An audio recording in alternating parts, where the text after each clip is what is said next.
What's up, guys? It's Nate's Fishing World here. We're at the same pond today, but today we're going to be doing something different. I'm going to teach you guys how to use the Baitcaster reel. These are more complex than a spinning reel or spin cast or conventional and stuff. Actually, they're much like conventional, but conventional reels are much bigger and much harder to use. These are much simpler to use. And with the Baitcaster reel, there's a lot of pros and cons. Starting off with the pros, if you can cast farther, you can cast a lot farther, more smoothly, and they tend to hold heavier line, or can hold heavier line depending on how big the reel is. You have an easier access of a bail.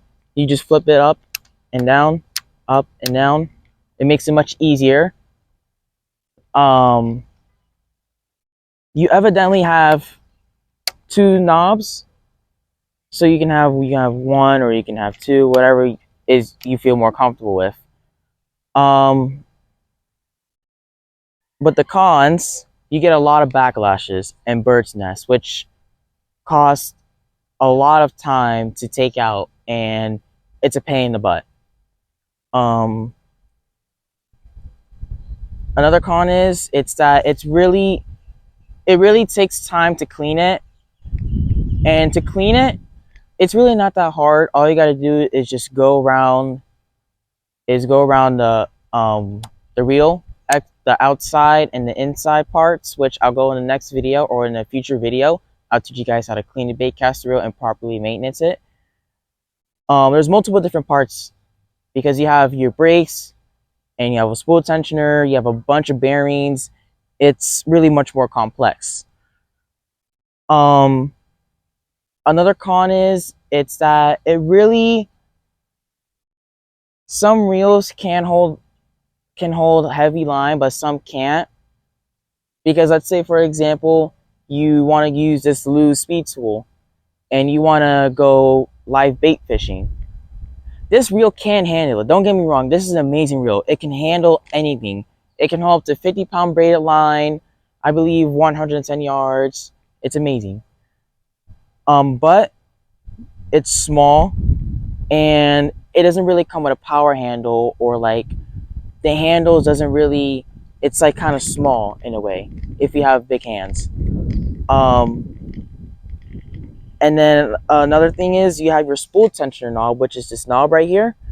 It gives you side to side play, and you don't really want that, but you kind of do, because this actually determines how far you cast and how much backlash you could get. So like you can have it with no side to side play, or if you want side to side play, it really depends. I don't really like mine having side to side play a lot, because I just don't like it. It gives me tons of backlash. It's not really good. And then you have your brakes, which is these right here. It can go up from 1 or 0, which is the minimum, all the way down to a maximum of 10. And that also severely reduces your casting distance, but then again, the pro of it gives you less backlash, or no backlash at all if you're lucky. But I would prefer this, especially the loose speed spool. And if you open this with at least with the loose speed spool, every reel is different. To open it, you have this little pin, you take it out, and the side should pop off. It's different because I have it paired up with line and stuff, so it's going to be hard, but that's pretty much how you get it. So today we're going to fine tune the Baitcaster reel so you get minimal backlashes and very little backlashes. Okay guys, we're going to be fine tuning your Baitcaster reel today. So first off, I told you guys about the spool tensioner knob and your brakes, and then you have your bail and your drag. So first off, your spool tensioner knob, which I told you about, you're gonna wanna. I have a lot of side to side play, so you're gonna want to do is you're gonna want to tighten it. You're gonna want to tighten until you have little to no side to side play. So you're gonna keep tightening it, keep tightening it. I have no side to side play, so adjust it just a little less,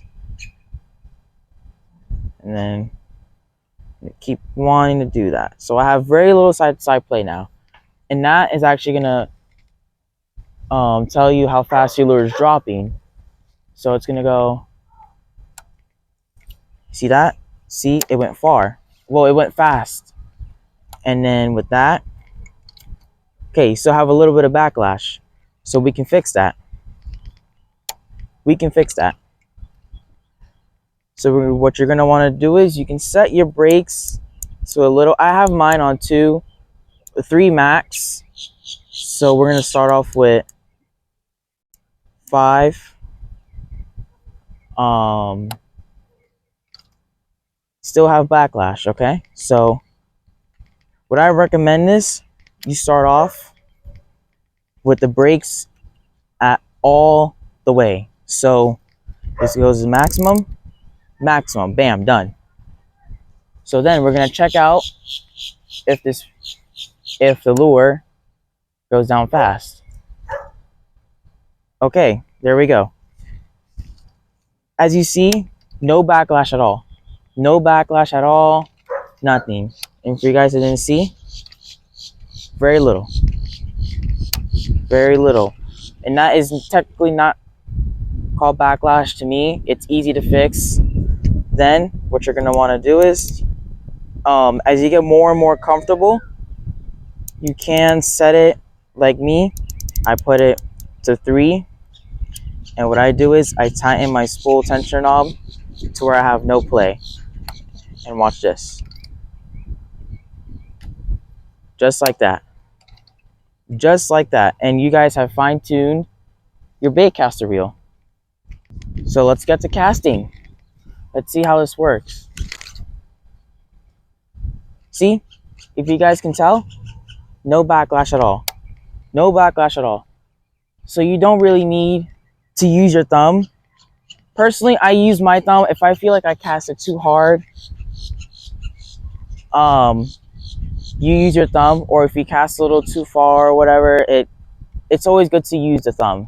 That's a general rule of using a baitcaster. So with a baitcaster, when you cast, you just use your thumb to stop it, just like that. And it works like a charm. Still cast smoothly. It works just perfectly fine. And if you guys want to cast, if you guys are just starting out as a baitcaster reel and you guys don't know how to cast, it's just like any regular rod. You're gonna want to cast just the same. Or you can do is you can do side. There's multiple different ways of casting. You can go to the side, you can do overhand, or you can do tricks with it, which is very complex to do, which I don't even know how to do myself. So to cast overhand, you just like that. And you see, guys, it's still cast to Narnia. Again, no thumb used, still cast to Narnia.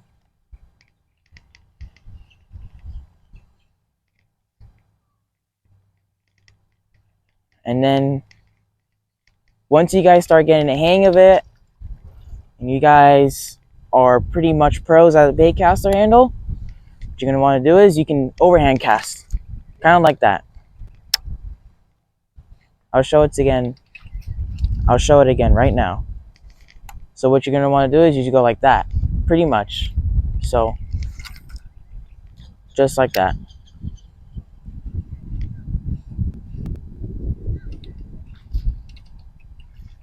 And keep in mind, I still have braided line tied to 25-pound fluorocarbon leader.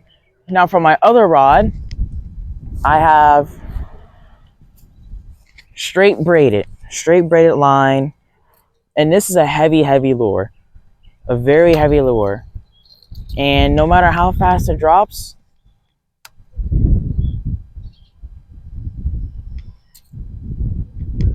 no backlashes whatsoever. And look how fast this lure drops. It's very slow, very slow. And watch, no backlash. It like corrected itself. It really corrected itself, which is really good. And trust me, for those that use braid, and I have the same problem too, I had to change my braided line in a matter of like just a few times, probably 2 to 3 times in a matter of 2 months, because I got severe backlashes where the line dug into the spool. It was terrible. So what you're gonna want to do is, again, use your thumb to stop it, and don't cast super hard, because that's the last thing you want to do. That's one of the main causes of backlashes. Um, another thing too is for baitcaster users, do not put any braided line lower than 15 pounds. 15 pounds and lower will dig into your spool and damage your spool. And eventually you will have to get a new reel or a new spool. So what I use is, I get my reels and I automatically decide between 30 pound or 40 pound. 40 pound because it's versatile. I can catch anything with that. It works perfectly fine. This is 30-pound fluorocarbon. Braided line, sorry. Straight braid again, 30 pounds, works perfectly fine. And that was a horrible cast. And I think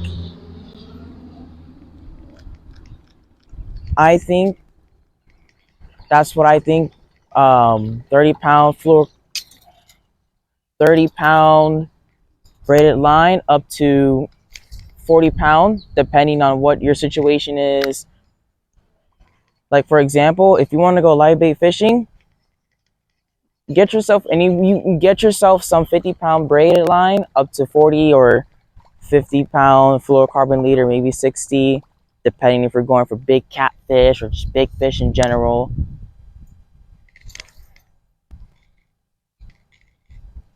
So yeah, that's pretty much it for today. Let's see if we can try to catch a fish. Top water looks like it's not working. So we're going to switch back to the chatterbait. A trick also for baitcaster reels, what I like about them is for lures that have treble hooks, you can just hook it just like that, and done.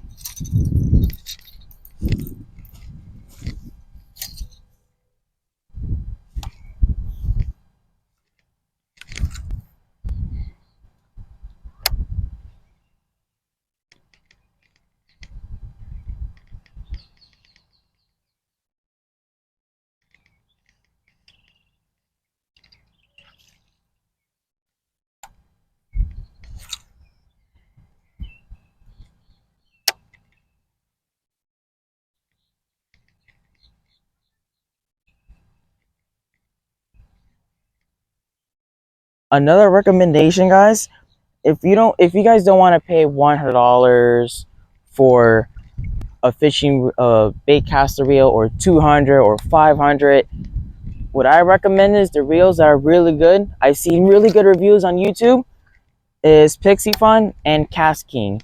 Those are the best budget fishing reels you can buy. And for example, the Cast King Cast Pan Elite 300, it can hold up to 65-pound braided line, or maybe 80, I believe.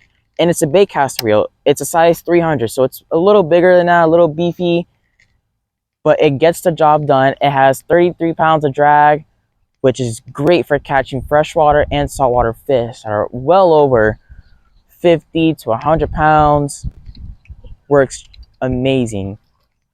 And it comes with a single power handle or the double handle if you like.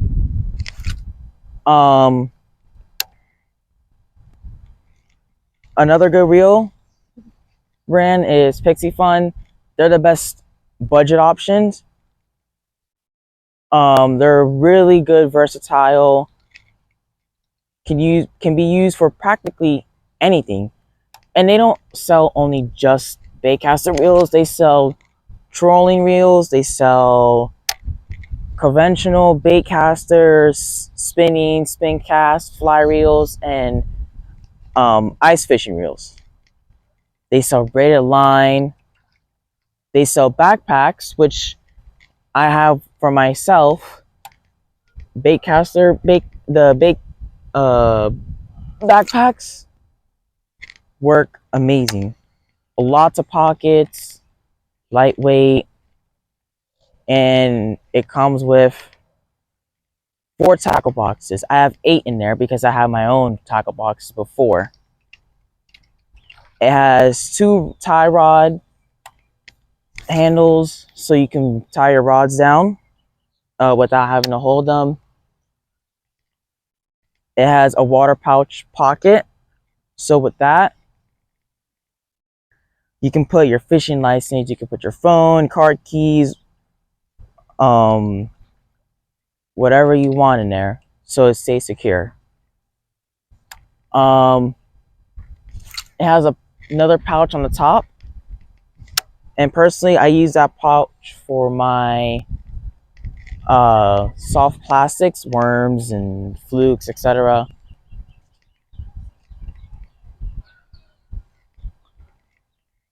And it works amazing. It works truly amazing. I will never switch that backpack. But guys, that's the video for today. As usual, subscribe, like, comment, leave any tips, leave anything I may have missed out in the comments. And as always, I'll see you guys in the next video.